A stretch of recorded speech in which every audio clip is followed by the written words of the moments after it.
미 서부 해안. 어느 날 새벽 한 척의 미 해군 잠수함이 항구로 귀향합니다. 이 잠수함의 이름은 USS 지미 카터. 건조비 35억 달러. 역대 최고가 공격 잠수함입니다. 그런데 이 잠수함이 항구에 들어올 때 가끔 이상한 깃발을 개항합니다. 해적 깃발, 졸리 로저. 잠수함 전통에서 졸리 로저의 뜻은 단 하나, 비밀 임무 성공. 이 잠수함은 미션 7이라는 기밀 작전으로 대통령 부대 표창을 받았습니다. 작전 내용은 공개되지 않았습니다. 이 배의 모항은 태평양이거든요. 근데 목격담은 대서양, 지중해, 북극해 다 나옵니다. 이 잠수함은 도대체 바다 밑에서 뭘 하는 걸까요?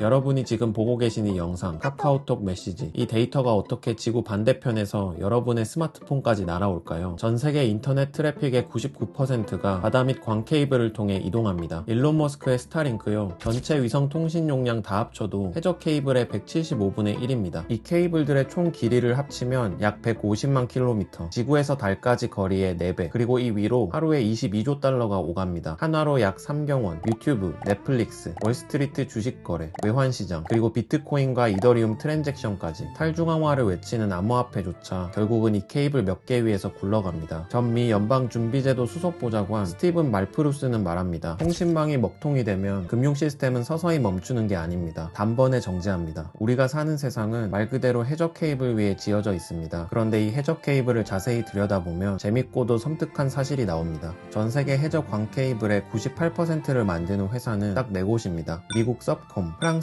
ASN, 일본 NEC, 그리고 중국 HMN테크. 이 4개의 회사가 말 그대로 지구의 인터넷을 만들고 있습니다. 먼저 미국의 서브콤, 시장 점유율 약 21%, 세계 2위. 1950년 미 해군과 AT&T가 맺은 극비 계약에서 출발한 회사입니다. 소련 잠수함을 찾아내는 해저 도청망 건설이 임무였죠. 애초에 냉전 시대 소련 감시 목적으로 만들어진 회사인 겁니다. 로이터 기자 조 브록은 이렇게 썼습니다. 서브콤은 2개의 삶을 살고 있다. 공개된 삶, 구글, 메타, 아마존의 해저 케이블을 깔아주는 민간기업, 감춰진 삶, 미군의 독점 해저 케이블 계약업체. 예를 들면 2022년 동남아, 중동, 서유럽을 연결하는 민간 케이블을 깔면서 그 안에 미군 기지로 연결되는 비밀 케이블을 몰래 같이 끼워 깔았습니다. 2018년 서브콤은 체르베루스 캐피털이라는 헤지펀드에 약 4,300억 원에 팔립니다. 체르베루스 창업자 이름이 스티븐 파인버그, 순자산 약 7조 원. 그런데 이 파인버그라는 사람 2018년부터 2021년까지 트럼프 1기 대통령 정보자문위원회 의장이었습니다. 그리고 2025년 3월 파인버그가 미국 국방부 부장관이 됩니다. 해저 케이블 회사 대표가 미국 국방부 서열 2위로 앉은 겁니다. 두 번째, 프랑스의 ASN, 점유율 약 34%, 세계 1등. 프랑스 칼레에 본사가 있고 세계 최대 해저 통신 케이블 제조회사입니다. 1891년부터 135년째 같은 자리에서 케이블을 만들고 있어요. 그런데 2024년 아주 특별한 일이 벌어집니다. 프랑스 정부가 ASN을 우리 돈 약 5,500억 원에 사들인 겁니다. 80% 지분 인수, 국가가 직접 사들인 거예요. 프랑스 경제장관 브리노 르메르는 말합니다. ASN은 해저 케이블 시장의 세계 리더 중 하나입니다. 이번 인수는 국가적으로 매우 전략적인 결정입니다. 프랑스가 자국 케이블 회사를 국가 안보 자산으로 선언한 순간이었습니다. ASN이 지금까지 깐 해저 케이블의 총 길이는 약 85만 킬로미터, 지구 21바퀴. 메타의 초대형 프로젝트 투 아프리카 케이블도 ASN이 만들었습니다. 구글의 주요 대서양 횡단 케이블 대부분도 ASN이 깔았어요. 한국과도 연이 있습니다. 세 번째, 일본의 NEC, 점유율 약 20%, 세계 3위. NEC는 60년 넘게 해저 케이블을 만들어 왔습니다. 누적 약 40만 킬로미터. 그런데 한때 중국에 먹힐 뻔한 적이 있습니다. 중국 화웨이 마린이 NEC의 케이블 제조 자회사 OCC 인수를 시도했거든요. NEC와 스미토모 전기가 막판에 간신히 개입해서 OCC의 지분을 공동 인수하며 방어했습니다. NEC 역시 일본 정부와 긴밀합니다. 해저 케이블을 핵심 인프라로 공식 지정하기도 했고 정부가 케이블선을 만드는데 절반을 지원해주고 있기도 합니다. 네 번째, 중국의 HMN테크, 한때 점유율 11%까지 올라갔던 다크호스였습니다. 화웨이가 2008년 영국 글로벌 마린과 합작해 만든 해저 케이블 자회사입니다. 그런데 미국의 견제를 받기 시작해요. 5억 달러짜리 사업 수주 직전 미 국무부가 한마디 던집니다. HMN은 우리 워치리스트에 있습니다. 그들이 만들게 되면 이 케이블은 가치가 없어질 겁니다. 아주 전략적인 방해였어요. 이 한마디면 미국 빅테크들이 이 케이블을 쓰기 꺼릴 테니까요. 결과는 미국 서브콤이 6억 달러의 수주에 성공하게 되고 HMN 시장 점유율은 11%에서 4%로 추락합니다. 그런데 이 해적 케이블들이 진짜 중요해지는 이유는 따로 있습니다. 케이블은 이 네 회사가 만들지만 소유하는 건 미국 빅테크 4개사입니다. 구글, 메타, 마이크로소프트, 아마존. 불과 10년 전만 해도 이 4개 회사가 전 세계 해저 대역폭에서 차지하는 비중은 10%였어요. 지금은 71%, 대서양 구간은 무려 90%. 왜 이렇게 빨리 늘었을까요? AI 때문입니다. 메타 임원 알렉스 에메의 말입니다. 연결망이 없으면 우리의 AI 데이터 센터는 그냥 아주 비싼 창고일 뿐입니다. 전 세계 인터넷이 흐르는 이 물리 인프라의 대부분은 미국 민간기업 4개사가 사실상 쥐고 있습니다. 미국 법을 따르는 회사들이죠. 프랑스가 2024년 말 ASN을 통째로 사들인 진짜 이유도 감이 오실 겁니다. 해적 케이블은 이제 기업의 자산을 넘어 국가의 영토입니다. 그리고 영토가 있는 곳에는 언제나 군대가 따라붙죠.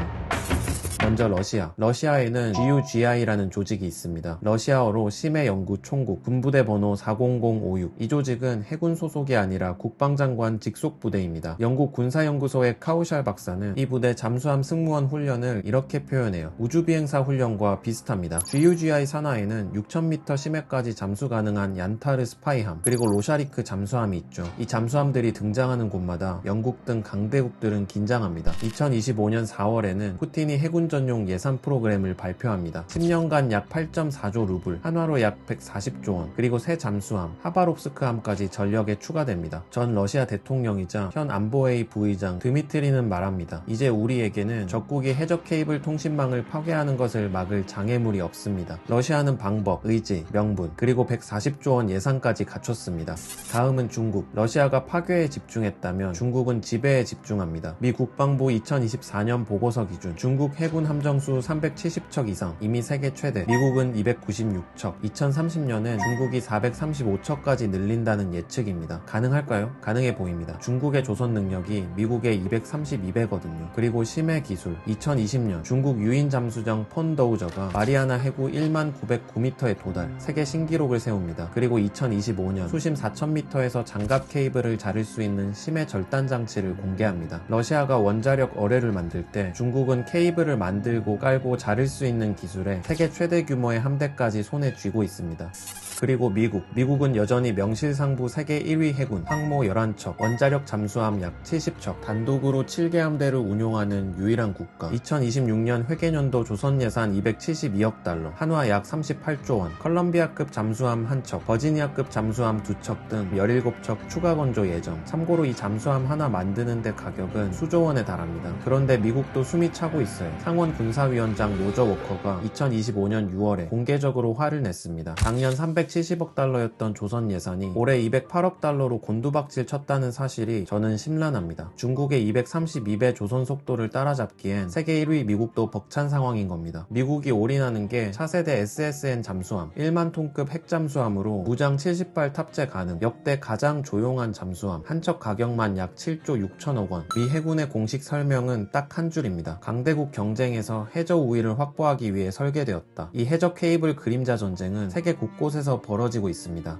2023년 2월 대만 마츠섬, 중국 본토에서 9km 떨어진 섬, 주민 13,000명, 중국어선과 화물선이 일주일 만에 해저 케이블 2개를 연달아 끊어버립니다. 섬은 완전히 단절됐고 문자 하나 보내는데 15분이 걸렸습니다. 고립은 50일간 이어집니다. 대만엔 자체 수리선이 없어서 일본에서 빌려와야만 했습니다. 중국은 대만을 한 발도 쏘지 않고 섬을 고립시켰습니다. 2024년 11월 스웨덴 리투아니아 해저 케이블 절단 사건, 그리고 24시간도 안 돼서 핀란드 독일 케이블까지 절단된 사건이 있었습니다. 두 사건 모두 같은 배가 그 위를 지나갔는데 중국 벌크선 이펑 3호였습니다. 러시아에서 출항한 배였죠. 조사 결과 이 배는 닻을 내린 채 150km를 바닥을 긁으며 항해한 게 드러납니다. 독일 국방장관 피스토리우스의 말입니다. 이 케이블이 실수로 끊어졌다고 믿는 사람은 아무도 없습니다. 그리고 추후 충격적인 의혹이 제기됩니다. 러시아 정보기관이 이펑 3호 선장에게 케이블 절단을 지시했고 선장은 러시아인이었다는 의혹, 심지어 러시아 군함까지 사전 정찰에 동원됐다는 말까지 나옵니다. 2026년 4월에는 이란이 호르무즈 해저에 깔린 케이블 7개를 대놓고 언급합니다. 이 케이블들이 동시에 손상되면 페르시아만 전역에 심각한 정전이 발생할 것이다. 걸프만 국가들은 인터넷, 금융, 클라우드 서비스의 90% 이상을 이 케이블에 의존하거든요. 특히 UAE와 바레인은 아마존, 구글, 마이크로소프트 프랑크푸르트의 중동 지역 데이터 센터가 집중돼 있어요. 이 케이블이 끊기면 중동 전역의 은행, AI, 통신이 동시에 마비됩니다. 이란은 이미 드론으로 UAE와 바레인의 AWS 데이터 센터를 공격한 전력도 있고, 여기에 홍해에서는 이미 2024년부터 후티 반군이 케이블을 끊어대고 있는 상황입니다. 인류 역사상 처음으로 홍해와 호르무즈, 전 세계 인터넷의 두 급소가 동시에 위협받는 사태가 벌어진 겁니다.